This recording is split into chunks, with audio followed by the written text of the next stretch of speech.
Salut les triobites, et encore une fois, bienvenue dans une vidéo un petit peu spéciale où je serai accompagné de Melvac. Melvac, tu m'entends? Ouais. Melvac tient une chaîne sur le thème de la mer, de la vie marine, etc. Et du coup, on va faire un Battlefish. Et vous allez comprendre le principe très vite. Comme il est jeune, il fera les poissons actuels, et comme je suis vieux, bah je ferai ceux d'autres choix. Alors Melvac, c'est à toi, comme je suis galant, je te laisse commencer. Ok. Pour commencer, on va s'occuper du plus gros poisson vivant à ce jour, le requin-baleine. Pouvant faire de 4 à 14 mètres, c'est un poisson réparti sur la majeure des océans situés au niveau de l'équateur, reconnaissable entre autres grâce à ses taches blanches situées sur son dos. Niveau alimentation, on est loin d'avoir affaire à un gros prédateur, puisqu'il se nourrit principalement de plancton, ce qui explique la taille de sa bouche qu'il garde généralement grande ouverte. Et du coup parfois d'autres trucs peuvent finir dedans, genre des plongeurs. C'est vrai que c'est pas de bol, mais bon, c'est très rare et en général l'animal est plutôt inoffensif. Moi, pas mal ta sardine. À moi. Je te présente le Lictictis, ce qui veut dire le poisson lead, en l'honneur du mec qui l'a découvert à la fin des années 1880.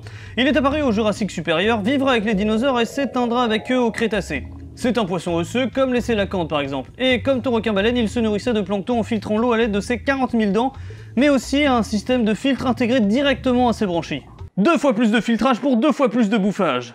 Et comme le requin-baleine... Ah non, pardon, il est plus grand puisqu'il pouvait atteindre les 17 mètres de long pour une vingtaine de tonnes. Ouais, je fais toujours dans le plus long et le plus lourd.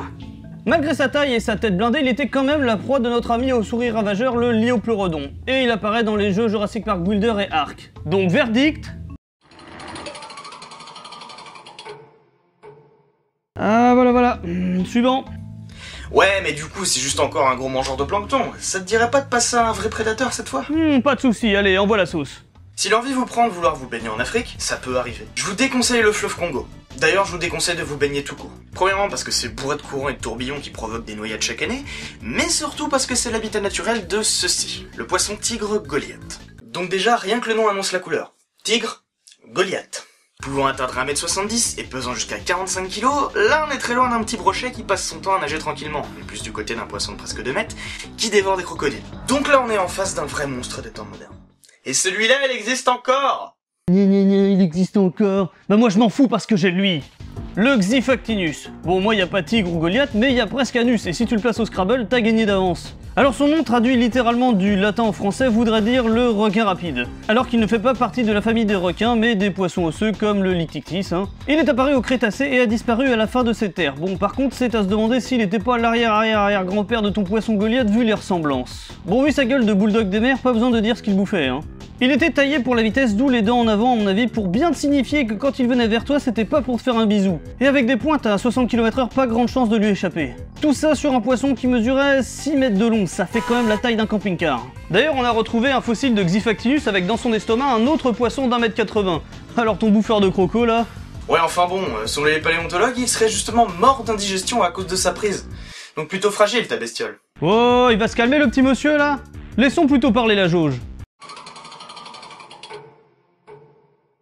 Et voilà, encore une fois, plus long, plus gros, je gagne. Non mais ça se voit que c'est truqué. Oh, je dirais pas que c'est truqué, je dirais plutôt qu'on est sur ma chaîne. Bon bref, on va arrêter le massacre ici, il vaut mieux, Par contre, comme je suis grand seigneur, je te laisse un bonus. Ok, moi j'aime pas coup. Hein? Mais il est nul ton pacou, là. Aussi appelé... Le poisson mange-couille.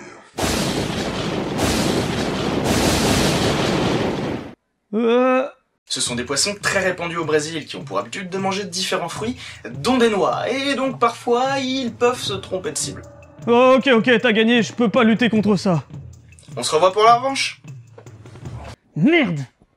Je me rattraperai à la prochaine vidéo alors. Bon, en tout cas, merci à Melvac d'avoir participé à cette vidéo, c'était vachement cool et ce sera sans doute pas la seule. Et allez faire un tour sur sa chaîne et abonnez-vous parce qu'il le mérite. Et merci à vous d'avoir regardé, j'espère que ça vous a plu et que vous avez pris des choses en rigolant. Moi je vous laisse là, je crois qu'il va me falloir un petit peu de temps avant d'oublier cette histoire de poisson bouffeur de couilles, alors à la prochaine. Ah oui, il y a aussi celui qui rentre dans ton pénis et se fixe dans ton urètre avec des épines. Celui-là, il est cadeau.